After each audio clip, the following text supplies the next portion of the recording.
Good morning. Hello, everyone. Welcome to LifeScape Premieres Friday Facebook Live. My name is Dana Bosselmann. I'm the Integrative and Functional Dietitian at the clinic. And for those of you who are new to me, welcome. Nice to meet you virtually. And welcome to all the ones that I have already met. Today, I'm going to be talking about natural remedies for anxiety. Anxiety has been elevated in our society with this pandemic and beyond, all of the other activities that have happened alongside of it. And I think when I think about anxiety, I think about being in an uncomfortable state of being, whether it's known or unknown. Sometimes we just feel anxious and we're not sure why, and other times we can define it. But either way, it's an uncomfortable feeling of being out of control, unsure what will happen next, maybe related to things like your physical health, family, finances, work, relationships, politics, friendships, and so much more. And so finding natural ways to address this can really improve the quality of your life and the quality of the lives of those around you, which is always nice to experience. And so I want to talk about this concept of managing stress, managing anxiety versus supporting it. When we are told to manage something, it's more of a statement like, get this under control. But sometimes if you don't know why you're anxious, it's hard to do the managing part, and that can add to your stress. So what I want to offer you today is the idea of support. Supporting your anxiety is a much gentler, loving, nurturing way to move through a difficult space. And I'm going to give you some tools today to help you empower, engage, and activate on the support side of things, which is how I like to operate. So with that being said, there's 3 areas of consideration that I want to talk about today. The first one is supporting your body's chemistry. And this can be looked at on 3 different levels: hormones, minerals, and neurotransmitters. All play a really significant role in stress and anxiety. When we're under a high constant stress load, we're asking our adrenal glands to produce cortisol. Cortisol is a necessary stress hormone. It helps us wake up in the morning and get things done. But when it's always present in a chronic state, it can actually turn things upside down pretty quickly. And another component of that is that it depletes stress depletes minerals, especially magnesium. I'm going to talk more about that in just a minute. And then finally, neurotransmitters go down, especially the ones that lend to mood and positivity. So thinking about this, one of the first things that you can do is consider adaptogenic or medicinal plants to help support brain and adrenal function. I don't recommend everyone go out and start buying these just on their own, but it's always an option to talk about with your provider here at LifeScape, or if you have somebody else that helps you with the management of your health. Ask them if that might be an option for you as a natural way to help boost mood and bring about calm. Some of those include holy basil, rhodiola rosea, and ashwagandha. They come in combinations, they come independently, but they are effective and they can really help in a very nice, gentle background way. Then I want to come back to that idea of magnesium. So many people that I see as a patient are depleted in magnesium because anxiety and stress uses it up at a faster rate. And most people don't eat enough green leafy vegetables to make up for that, and or soak in an Epsom salt bath or something like that. And so magnesium is related to over 300 different enzymatic reactions in the body. And specifically, it affects the hypothalamus, which makes a signal to the pituitary and the adrenal glands to regulate anxiety and stress. So it's as I said, sources of magnesium include leafy greens, avocado, which is top of my list of favorites. Dark chocolate might trump that for me. 80%, 85%. If you can manage that, hold it in your mouth for a few minutes and let it dissolve. It'll get really sweet. Also, whole grains, nuts, and seeds are good sources of magnesium, some better than others, but in general. And then you can always take a supplement of magnesium as extra insurance. A lot of times when you're having trouble sleeping, a little bit of magnesium at night before bed can help calm the body down. Just be cautious of going out and buying a cheap, poor quality supplement because you may not get the magnesium that you think you are. So investigate that with your provider if you want some help, recommending a good quality pharmaceutical grade brand. Then there's also really good evidence, I should say, around drinking green tea. And if you're sensitive to caffeine, you can get a decaffeinated version. Otherwise, just don't drink caffeinated tea right before bed. But green tea contains L-theanine. And L-theanine is important because it enhances alpha brainwave activity, which is that state of wakeful relaxation. And that's also a place where we can find ourselves more creative and productive and engaged.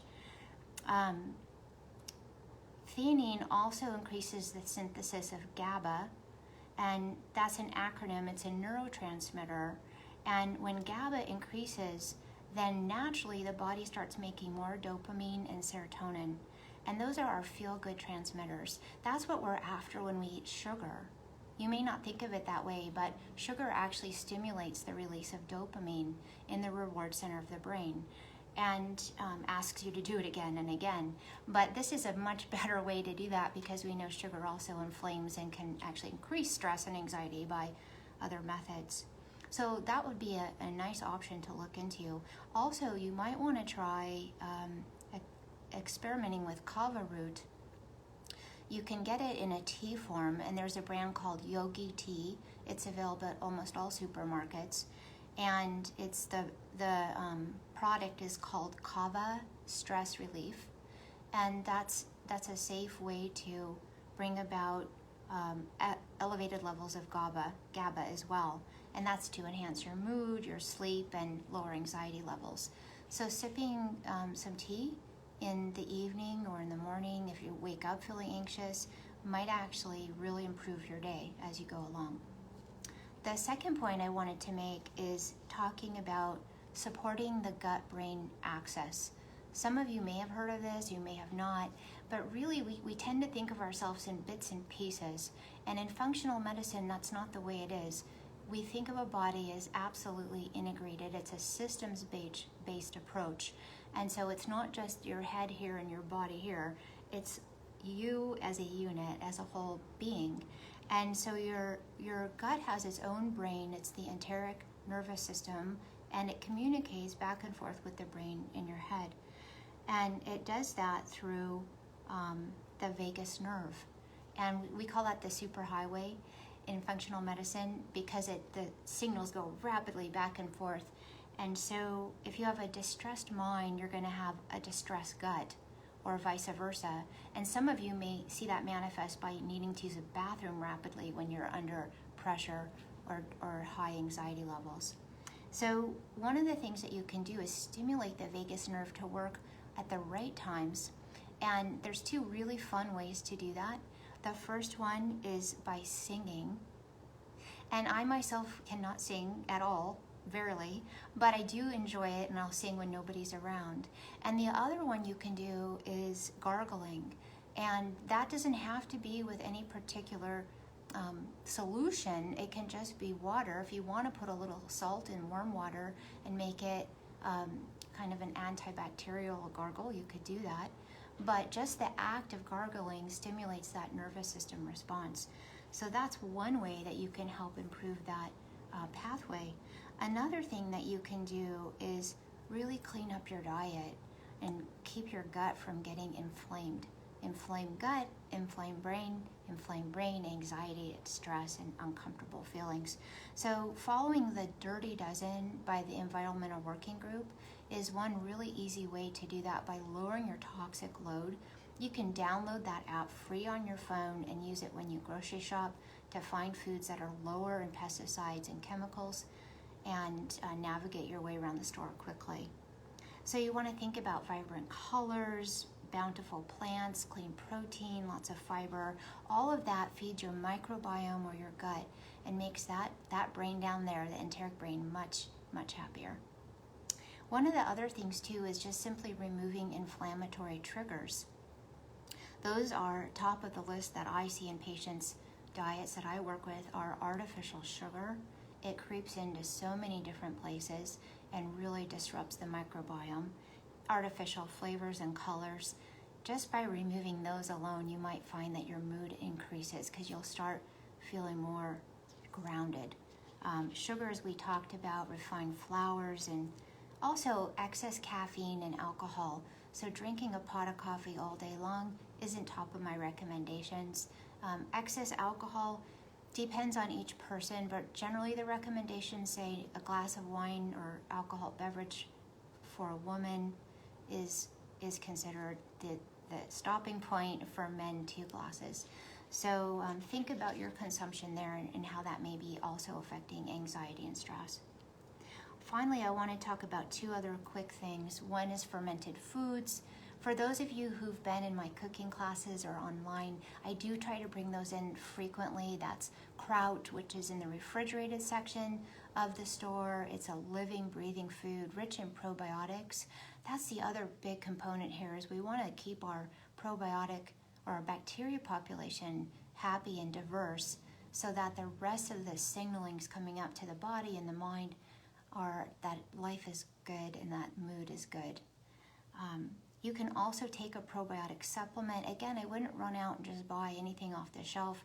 Do ask your provider for guidance because that has really become a booming industry and it can be quite confusing.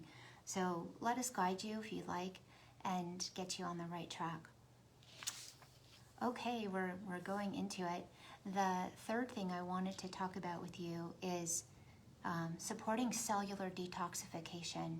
And this has to do with simply, that just means a toxic body means a toxic mind. And we don't always relate that one to the other, but if you're feeling bloated and distended and sluggish, there's a high possibility that you're also feeling stressed and anxious and uncomfortable. So those 2 really go hand in hand. And so a couple quick strategies there for you to think about. You can try NAC and acetylcysteine. That's a precursor to making glutathione, which is a master antioxidant.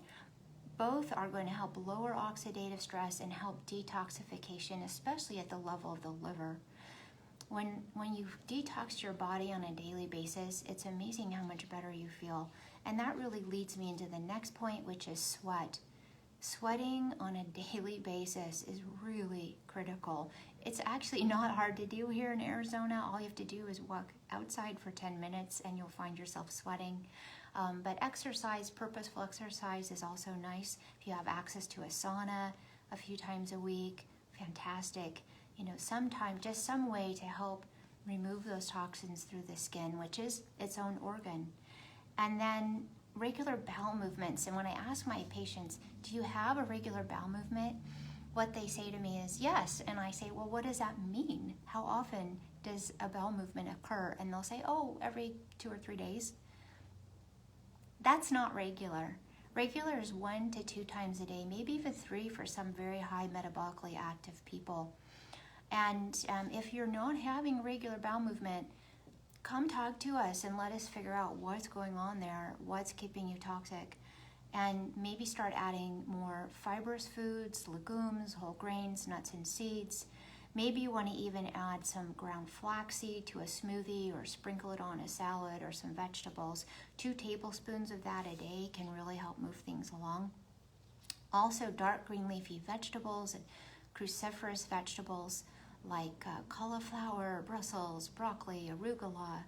Just play with the variety and the scope of that. Join me for those Healthy Kitchens cooking classes. I use all those ingredients as much as I can. And see how that changes things for you.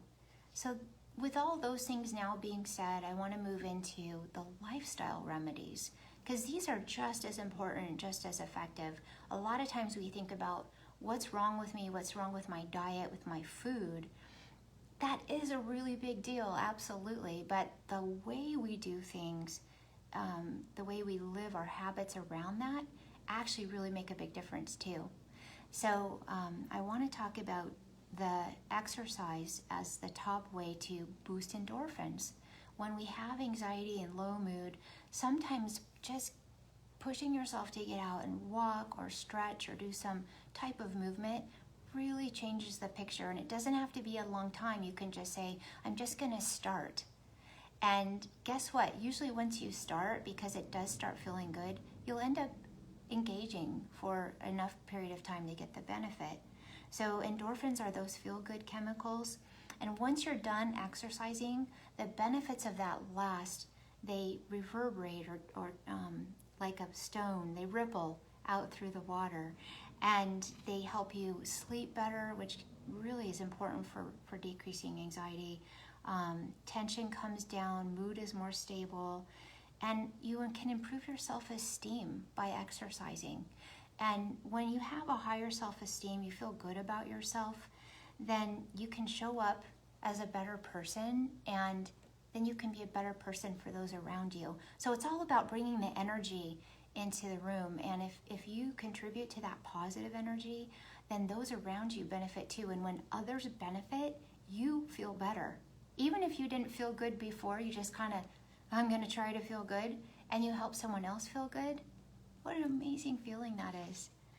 Then we move into meditation. And meditation doesn't have to be this Om Shanti, I'm going to elevate and hang out for half an hour in the clouds. Not at all. Meditation is just about strengthening the connection between the body and the mind and doing it in a quiet, purposeful way. And so sometimes, and I'll say this is me, I like to do yoga as a moving meditation because it helps me coordinate breath and movement, and it takes my mind away from anything but that exact moment. Now, you don't have to be a yogi to do a moving meditation. You might just incorporate some breathing techniques in there. There's many apps out there that you can use to help you with calming and anxiety meditation, walking meditations, things before sleep. I mean, it's amazing. So you can look at Calm, Headspace, 10% Happier, Buddhify. I'm sure there's others out there. They all usually offer a free trial period, so you can jump into the app and click on everything, see the abundance that's out there before you decide to settle on one. Maybe you want a couple, it's up to you. But I do recommend that. Other things that you can do to meditate are just simply taking a meditative walk, sitting in nature, listening to the birds. Those kinds of things really do bring about a sense of calm. Then I want to talk about mindfulness. This really does dovetail nicely with that whole meditation piece. And mindfulness is an awareness of how we're doing things versus what we're doing. And how we do things is sometimes so habitual that we actually don't realize it.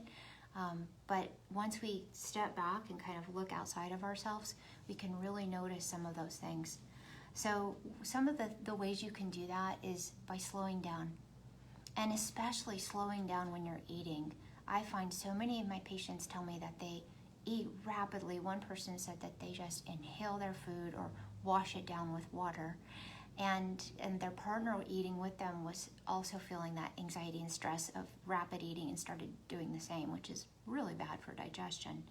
So taking time to slow down at meals and in general, listen to others, show up with presence, and give them the stage. Don't be thinking about what you can say next. That's a way of being mindful about your actions and your words. And then also taking time to journal. That can be plenty for some people. Others really need to verbalize, and so you can reach out and communicate with those that you feel safe with and be real honest about things. Just talking things out sometimes can relieve the anxiety, because sometimes although we don't feel like we know what's wrong, once we start talking, it just spills out of us, and then we feel so much better just having a sense of what that means. So walking outdoors, like I said prior, with intention and noticing the small things, that's all about living in that mindful space. So see if some of those things can work for you, because I can speak to all of them that they do work, and I've used them. Here's another part of mindfulness, it's spirituality, and it doesn't have to mean a religious connotation, although it may for some of you, which is fine. But what the Journal of Psychology quoted was that spirituality can be a powerful tool for minimizing anxiety and depression. It can help a person to feel more hopeful and see things in a more positive light. How nice is that?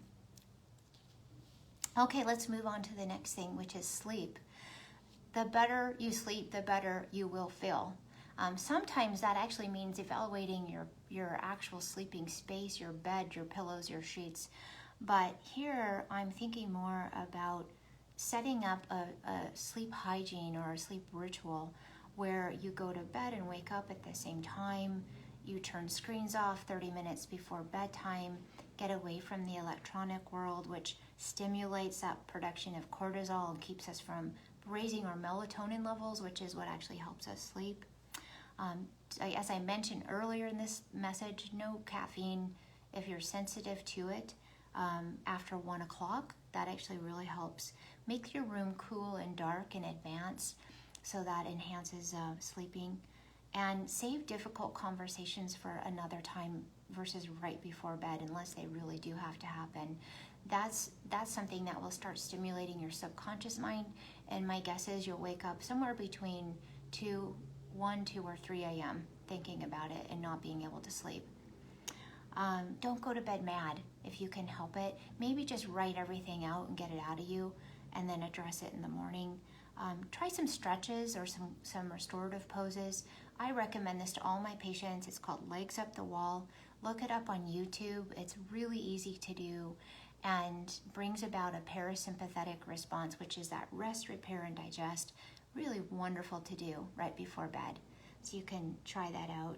Also, I've really been enjoying this yoga channel called Yoga by Adriene, and she has so many options for beginners to intermediates on ways to do calming yoga before bedtime. She calls it comfy, cozy yoga, I think.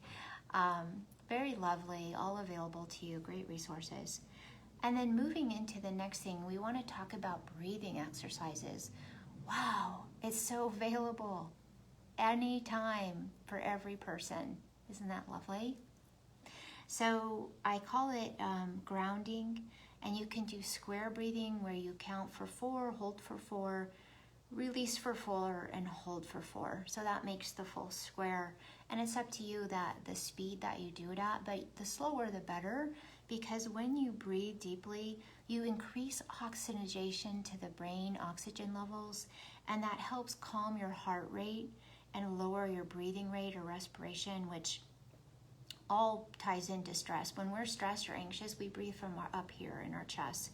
When we're calm and relaxed, we breathe low down in our bellies.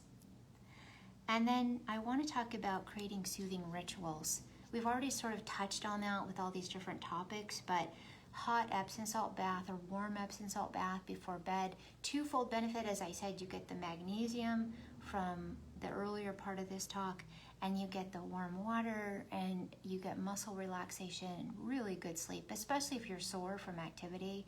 This is a great way to wake up less sore and more ready to move the next day. Warm tea while you're sitting outside, getting some natural sunlight. That's also really fantastic. Listening to calm music and journaling, taking time to smile and laugh.